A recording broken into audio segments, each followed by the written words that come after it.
Hello students, welcome back on this platform. आज हम अपने लेक्चर को बेटे कंटिन्यू आगे फर्दर प्रोसीड करते हैं। आज का हमारा टॉपिक है न्यूक्लियर फोर्स।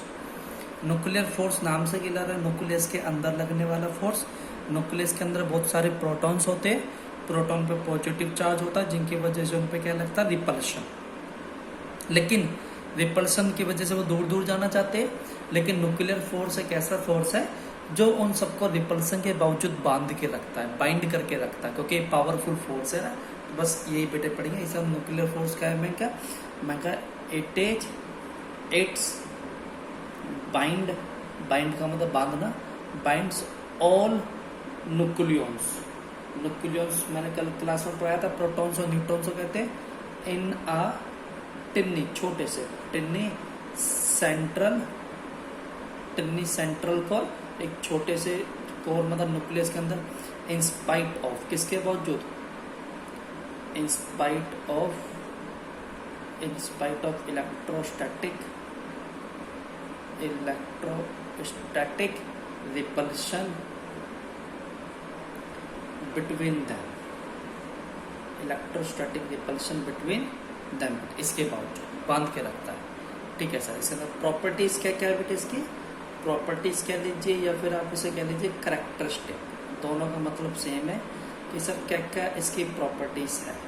करैक्टर है ना बेटे, करैक्टरिस्टिक्स बेटे, कि इसकी क्या क्या सर प्रॉपर्टीज है, ये हमें बेटा आपको पढ़नी है। प्रॉपर्टीज है करैक्टरिस्टिक्स न्यूक्लियर फोर्स। क्या क्या प्रॉपर्टीज है, जैसे फॉर एग्जाम्पल सबसे पहले बेटा आपका it is strongest attractive force. ये बेटा आपका स्ट्रॉन्गेस्ट अट्रैक्टिव फोर्स है। क्या बेटा, स्ट्रॉन्गेस्ट अट्रैक्टिव फोर्स, ध्यान रखना, सबसे पावरफुल फोर्स है बेटा आपका। चाहे वो इलेक्ट्रोस्टैटिक फोर्स है, चाहे वो न्यूक्लियर फोर्स है, कोई सा सबसे पावरफुल ये है। अच्छा, सेकेंड पॉइंट बेटा आपका it is short range force. Short range का मतलब इसकी रेंज बेटे बहुत कम है। ठीक है, it is short range force, इसकी रेंज बहुत कम है। ये केवल न्यूक्लियस में ही लगता है, उसके बाहर क्या हो जाता है, जीरो। कई बच्चे सोचे जितना पावरफुल है तो इलेक्ट्रॉन को अंदर क्यों नहीं खींच लेता, है ना। मैं कहा इसके वहां तक चलती नहीं, इसके उसकी रेंज कहाँ तक है, न्यूक्लियस तक है। शॉर्ट रेंज फोर्स है बेटा आपका। अगला इट इज इंडिपेंडेंट का मतलब डिपेंड नहीं करना। इट इज इंडिपेंडेंट अपॉन, किस पे बेटे, it is independent upon charge, nature of charge. इस चार्ज पर डिपेंड नहीं करता कि प्रोटॉन पे चार्ज है तो लगेगा, न्यूट्रॉन पे नहीं है तो नहीं, दोनों पे लगता है बेटे फोर्स ये। अच्छा, it is independent. It is क्या है बेटा आपका, non central force. Non central का मतलब ये सेंटर से नहीं लगता बेटा आपका। नॉन सेंट्रल क्या है बेटा आपका, नॉन सेंट्रल फोर्स बेटा आपका। मैं ठीक है सर, नॉन सेंट्रल फोर्स। अगला बेटा आपका इट इज किस पर डिपेंड करता है, it is spin, it is depend upon spin and, या फिर स्पिन या फिर एंड या एंगुलर मोमेंटम ऑफ न्यूक्लियाई बेटे। कि न्यूक्लियाई के स्पिन का मतलब वो कैसे घूम रहे हैं अंदर, कि एंटी क्लॉकवाइज घूम रहे, क्लॉकवाइज घूम रहे बच्चों को, उस पर भी ये डिपेंड करता है बेटा आपका। तो मैंने कुछ आपको प्रॉपर्टीज करवाई, इनको बेटा अच्छे से कर लेना, न्यूक्लियर फोर्स की प्रॉपर्टीज है। मैं ठीक है सर, न्यूक्लियर फोर्स की। अब इसके बाद बेटा आपका वीडियो का पॉज करके बेटा आप राइट कर लेना जो बेटा फेल नोट्स में इसको, ठीक है ना। मैं ठीक है सर। अब इसके बाद बेटा आगे चलते हम यहाँ पे सीख आगे कंटिन्यू करते हैं। इसको रब करता हूँ मैं ठीक है सर, रब कर दिया हमने। नेक्स्ट टॉपिक देखेंगे आप। अगला टॉपिक आपके सामने ये रहा। मैं सर कौन सा, मास डिफेक्ट बेटे, उसी को आगे चलते हैं। बस न्यूक्लियर फोर्स बेटे वही था, ये बेटा मास डिफेक्ट, ये इसको लिखेंगे हम डेल्टा एम से। नाम से क्लियर है, किसका डिफेक्ट है बेटे, मास में। और डेफिनेशन देंगे किसका डिफरेंस है, ये डिफरेंस होता है बेटे, ध्यान रखना, टोटल मास ऑफ न्यूक्लियस। होता क्या है मास डिफेक्ट, जैसे मान चलो आपके सामने न्यूक्लियस है, इसमें बहुत सारे न्यूट्रॉन प्रोटॉन है बेटे, आपने सबका एक साथ मास मेजर करा। फॉर एग्जाम्पल आपके पास आ गया 10 AMU, है ना।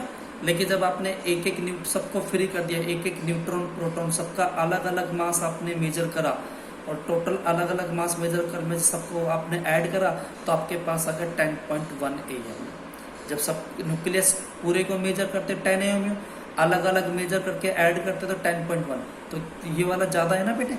तो कितना ज्यादा है कैसे निकालोगे, mass of free nucleons minus में मास ऑफ न्यूक्लियस, तो कितना आएगा 0.1। तो बस this is called mass defect. इसी को मास डिफेक्ट कहते हैं, total mass of free nucleons के मास को बच्चों। तो मैंने ठीक है सर पता चल गया, तो उसको मैं रब कर देता हूँ। तो मास डिफेक्ट क्या है बेटा आपका, इट इज डिफरेंस किसके बीच का बच्चों, it is difference between total mass of, it is difference between total mass of, ठीक है बेटे, फ्री न्यूक्लियॉन्स, ध्यान रखना free nucleons and total mass of free nucleons and क्या बेटा आपका total mass of its nucleus, और इनके न्यूक्लियस का, उसे कहते हैं मास डिफेक्ट। मैथमेटिकली बेटा हम इसको क्या बना सकते हैं फॉर्मूला, मैथमेटिकली हम इसका फॉर्मूला बना सकते हैं बच्चों डेल्टा, याद है ना आइंस्टाइन की एनर्जी मास के रिलेशन मैंने कराई थी, ये वाली कौन सी सर, ये वाली रिलेशन कराई थी ना, E equal to mc square, बस यही बेटा आपका। तो यहाँ से अगर सॉरी ये अगले वाले टॉपिक में यूज होगा, मास डिफेक्ट निकालना है ना, तो मास डिफेक्ट किसके बीच का रिलेशन है बेटा आपका, डिफरेंस है, किसका डिफरेंस है, मास ऑफ फ्री न्यूक्लियॉन्स, ये है ना बेटा आपका, मैं सर क्या mass of free nucleons, free nucleus minus में क्या बेटा आपका मास ऑफ न्यूक्लियस, यही डेफिनेशन कहती है, ध्यान से अगर आप पढ़ोगे तो। ठीक है, न्यूक्लियॉन्स में क्या क्या काउंट होता है आपका, मैं सर न्यूक्लियॉन्स में न्यूट्रॉन्स और प्रोटॉन्स हमारे काउंट होते हैं। तो कितने किसी भी न्यूक्लियस में कितने न्यूट्रॉन्स होते हैं, कितने प्रोटॉन्स होते हैं, मास आप निकाल दोगे, मैं कहा यस सर संख्या बता दो आप।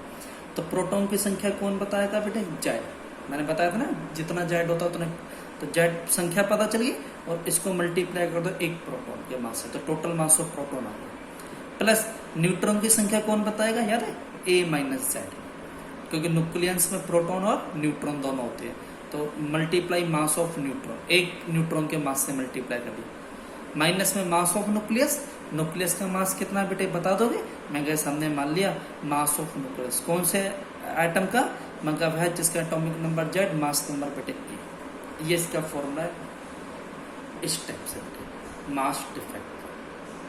मांगा ठीक है सर, मास डिफेक्ट का फॉर्मूला पता चल गया क्या है, ठीक है, mass of free nucleus minus में मास ऑफ कैपिटल एन का मतलब बेटे न्यूक्लियस का मास, स्मॉल एन का मतलब न्यूट्रॉन का मास, और पी का मतलब पार्टिकल का मास, जेड कल ही बताया था एटॉमिक नंबर, ए मास नंबर बेटे। मैं कहा ठीक है सर। इसके बाद अगला टॉपिक बच्चों आपका आता है, नेक्स्ट टॉपिक बेटे इसके नेक्स्ट आपका बाइंडिंग एनर्जी बेटा। मैं कहा सर कौन सा टॉपिक आता है, बाइंडिंग एनर्जी बेटा, ठीक है। मैं कहा ठीक है सर बाइंडिंग एनर्जी, फिर इसके बाद एक पढ़ेंगे बाइंडिंग एनर्जी। वैसे तो नाम से क्लियर है, वह एनर्जी जो न्यूक्लियॉन्स को न्यूक्लियस में बांध कर रखती है ना, वह एनर्जी जो न्यूक्लियॉन्स को क्या करके रखती है बेटे, बांध कर रखती है। लेकिन और उसको अगर मेजर करना हो तो आप कैसे मेजर कर सकते हो बेटे बाइंडिंग एनर्जी को, बाइंडिंग एनर्जी को मेजर करने का तरीका है कि कैसे मेजर करते हैं कि न्यूक्लियस को जब आप तोड़ने में, न्यूक्लियस को बाहर निकालने में जो एनर्जी खर्च होती है ना, उसी को कहते हैं बेटे बाइंडिंग एनर्जी। कैसे सर बाइंडिंग एनर्जी कैसे मेजर करते हैं, मैं कहा इट इज मेजर्ड बाय, इसे मेजर करते हैं, it is measured by energy required, energy या फिर वर्क बेटे कुछ भी लिख दो, energy required to break split break a nucleus so that, ताकि ऑल इट्स न्यूक्लियन, ताकि इसमें जितने भी न्यूक्लियंस है separate, infinitely separate away, infinitely separate away, ताकि वो इन्फिनिटली सेपरेट अवे हो सके, that's called binding energy. Mathematically बेटे क्या होता है इसका फॉर्मूला, मैंने सर मैथमेटिकली इसका फॉर्मूला देखेंगे बेटा, मैथमेटिकली क्या होता है फॉर्मूला इसका, बाइंडिंग एनर्जी फॉर्मूला ना मैथमेटिकली, मैं कहा बिल्कुल सर, तो मैथमेटिकली फॉर्मूला मैं आपको बताता हूँ बेटा, है ना। तो इस वीडियो को पॉज करके बेटे लिख लीजिए, तो मैं इसे रब कर रहा हूँ उसको। मैथमेटिकली सर बाइंडिंग एनर्जी तो पता चल गया। बाइंडिंग एनर्जी नाम से क्या लगा, वह एनर्जी जो बांध के लिए चाहिए होती है, लेकिन डिफाइन हम इसको बेटा उल्टा करते हैं, वह एनर्जी जो तोड़ने में चाहिए होती है। तो बाइंडिंग है ना, हाँ, तो बाइंडिंग एनर्जी क्या बेटे, मैथमेटिकली फॉर्मूला लिखा था ना, तो मैथमेटिकली इसका जो फॉर्मूला है मैथमेटिकली है ना, तो बाइंडिंग एनर्जी का बेटे फॉर्मूला आपका ये रहा डेल्टा एम सी का स्क्वायर, राइट। और डेल्टा मास डिफेक्ट अभी मैंने पढ़ाया था ना, मास of proton, mass of neutron, और ये क्या था बेटा आपका यहाँ पे याद है, यहाँ पे था आपका पे मास ऑफ क्या बेटे, न्यूक्लियस है ना, ठीक है सर। इसके दोबारा से यहाँ पे mass Z, mass of proton plus A minus Z, mass of क्या बेटा आपका न्यूट्रॉन, माइनस में मास ऑफ न्यूक्लियस ये, ठीक है, मल्टीप्लाई में यह आ जाता है बेटे सी का square. This is what binding energy, इसको हम कहते हैं बाइंडिंग एनर्जी कहते हैं बेटा आपका, बाइंडिंग एनर्जी का फॉर्मूला। मैंने कहा ठीक है सर पता चल गया। इसके बाद अगला बेटा आपका आता है नेक्स्ट टॉपिक इसी से related, binding energy per nucleon. ये बेटा एवरेज बाइंडिंग एनर्जी भी कह सकते हैं, बाइंडिंग एनर्जी पर न्यूक्लियन। ऊपर वाला बाइंडिंग एनर्जी पूरे न्यूक्लियस को तोड़ने के लिए था, लेकिन नाम से देखो पर न्यूक्लियन का मतलब सिर्फ एक न्यूक्लियन को बाहर निकालने के लिए एनर्जी है बाइंडिंग एनर्जी। बस वहीं से डेफिनेशन बना दीजिए बेटा आपका। कैसे बेटा आपका, इट इज डिफाइंड एज, या इट इज मेजर एज, कुछ भी लिख दीजिए, it is defined as energy required, energy required to remove one nucleon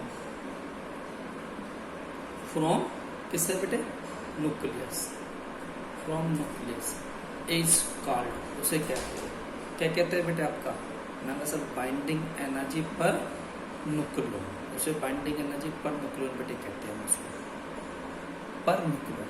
ठीक है सर पता चल गया बाइंडिंग एनर्जी पर न्यूक्लियन करता है। अच्छा फॉर्मूला सर है, मैं फॉर्मूला बेटे आप खुद कॉमन सेंस से भी बना सकते हो। बाइंडिंग एनर्जी पर न्यूक्लियन का फॉर्मूला देखो कैसे बना सकते हो, इसको टोटल बाइंडिंग एनर्जी डिवाइड में कितने, किससे डिवाइड करें, मास नंबर से है ना, तो ए का मतलब क्या है, मास नंबर, ठीक है। तो इसके याद आएगा एक न्यूक्लियस की बाइंडिंग एनर्जी, ये रखते हैं। इसके बाद कल बच्चों हम बेटे बाइंडिंग एनर्जी कर्व पढ़ेंगे, binding energy curve, binding energy per nucleon